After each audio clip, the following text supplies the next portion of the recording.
Bonjour à tous, une petite vidéo pour approfondir la notion de néocolonialisme et pour comprendre pourquoi, malgré ses richesses, l'Afrique ne parvient pas à se développer, et pourquoi les richesses extraordinaires de l'Afrique ne permettent pas aux populations africaines d'atteindre un niveau de vie correct. Alors pour comprendre ça, il faut revenir à l'époque coloniale. Les puissances européennes qui ont colonisé l'Afrique ne l'ont pas fait pour permettre aux populations africaines d'atteindre le niveau de vie européen, mais pour exploiter les richesses naturelles de l'Afrique. Et donc toutes les infrastructures, les routes, les chemins de fer, les ports, etc., ont été orientées dans ce sens et se sont limitées à ça. De même, l'éducation donnée aux Africains n'est jamais allée au-delà de l'enseignement du b.a.-ba, et les Européens n'ont jamais formé de cadres africains, pas d'ingénieurs, pas de techniciens, pas de médecins, il n'y a jamais eu d'usine construite en Afrique, tout cela était réservé à l'Europe. Et donc, lorsqu'ils sont devenus indépendants, les pays africains n'avaient strictement rien pour atteindre un niveau de vie du niveau européen. Alors, donc, le néocolonialisme, c'est d'abord un problème économique.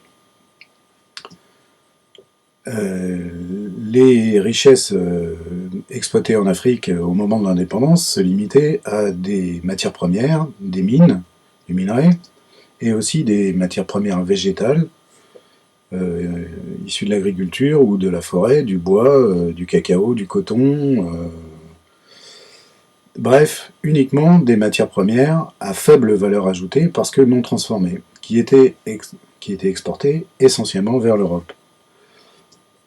Alors que l'Europe, elle, exportait vers l'Afrique des produits à haute valeur ajoutée, du matériel de transport, des médicaments, des outils, et aussi beaucoup d'armes.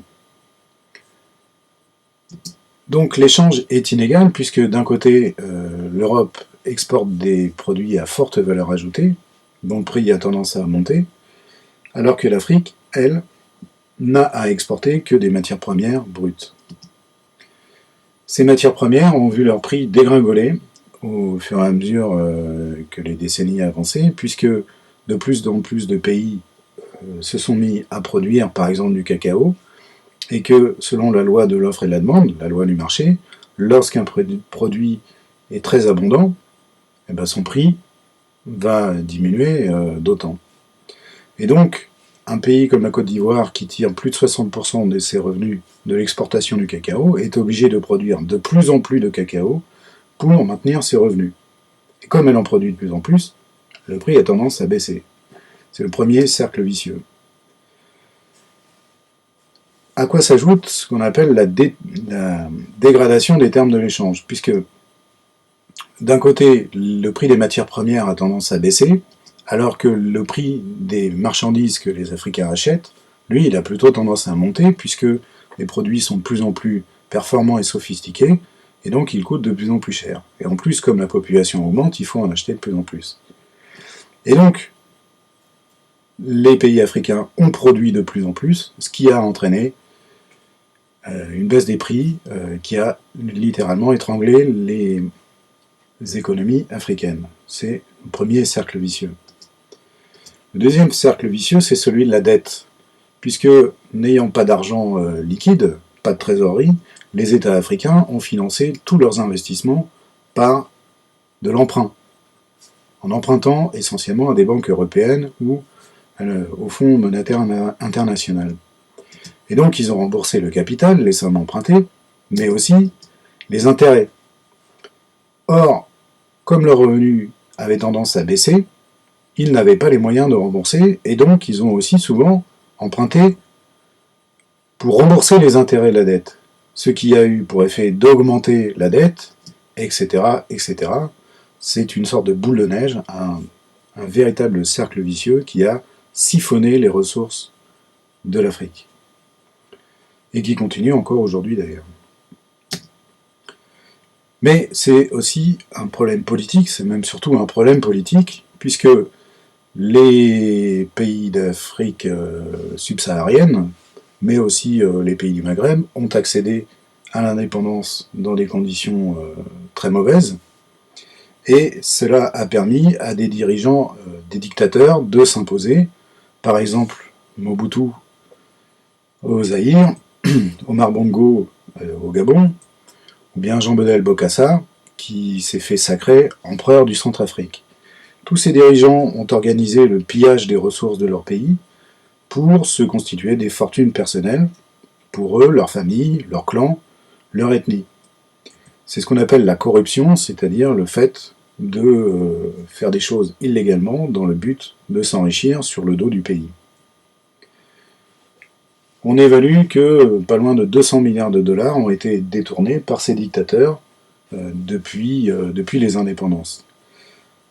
Si on prend l'exemple du Zaïre, Mobutu, lorsqu'il est mort, avait une fortune estimée à 5 ou 6 milliards de dollars, alors qu'il laissait un État en ruine et criblé de 13 milliards de dettes. Soit, on peut donc dire qu'il a volé la moitié de la fortune du pays.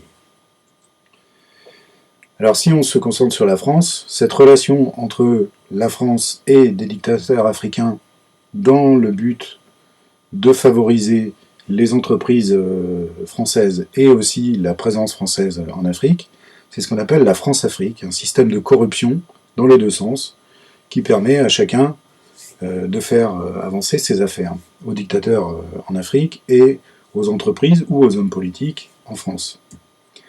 On peut prendre par exemple le Gabon, dont la ressource est le pétrole. Pendant très longtemps, c'est Elf, la Société nationale d'exploitation des pétroles, qui a eu le monopole de l'exploitation du pétrole gabonais et qui finançait très largement le dictateur du Gabon, Omar Bongo, que le président Jacques Chirac, qu'on voit ici sur la photo, appelait mon ami Omar. On estime que pendant une grande période, Omar Bongo touchait $1 sur chaque baril de pétrole qui était exporté. Lorsqu'il est mort, sa famille a fait les comptes et on estime sa fortune, son héritage à 450 millions d'euros. Ça marche aussi pour des groupes privés. Le groupe Bolloré, par exemple, qui possède aujourd'hui le groupe Canal+, a d'abord fait sa fortune dans l'exploitation des ports et des réseaux de transport de marchandises en Afrique et un peu partout dans le monde.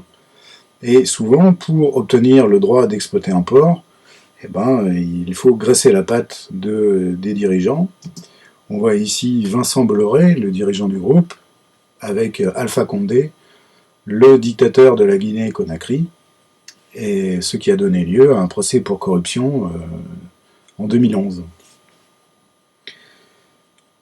On pourrait multiplier les exemples, l'Algérie avec le pétrole et le gaz, absolument tous les pays africains qui ont quelque chose à vendre ont été pillés par, d'un côté, les dictateurs, de l'autre côté, des sociétés qui, en graissant la patte du dictateur, ont la possibilité d'acheter les matières premières à moindre prix. Alors pour finir, on va prendre un exemple encore plus précis, le Zaïre de Mobutu, et un produit, le coltan, qui est une matière première essentielle pour la fabrication des téléphones portables. Ce coltan est exploité dans des mines, très souvent des mines sauvages, des mines artisanales ou clandestines, exploitées par des gens qui sont souvent en travail forcé. On y trouve aussi beaucoup d'enfants, et ces mines sont contrôlées par des milices, c'est-à-dire des armées privées, qui opèrent pour le compte de petits chefs, qui cherchent à prendre le pouvoir, et qui utilisent leurs milices pour faire avancer leurs affaires, et arrondir aussi leur fortune personnelle. Souvent en enrôlant plus ou moins de force des enfants, qui sont très nombreux à combattre dans ces guerres civiles au Zaïre. Les victimes principales, bien sûr, sont les civils, qui sont très souvent jetés sur les routes par les combats, ce qui entraîne des désastres humanitaires et des épidémies, des famines, etc. On estime que les guerres civiles pour le contrôle des matières premières ont entraîné au Zaïre la mort de, au bas mot, 5 millions de personnes. Alors, pour se résumer, les indépendances ont été accordées dans des conditions désastreuses, ce qui a permis à des dictateurs d'arriver au pouvoir dictateurs qui ont été soutenus par les États anciennement colonisateurs, de manière à favoriser des échanges économiques inégaux et un pillage des ressources naturelles. Et tout ça, c'est ce qu'on appelle le néocolonialisme.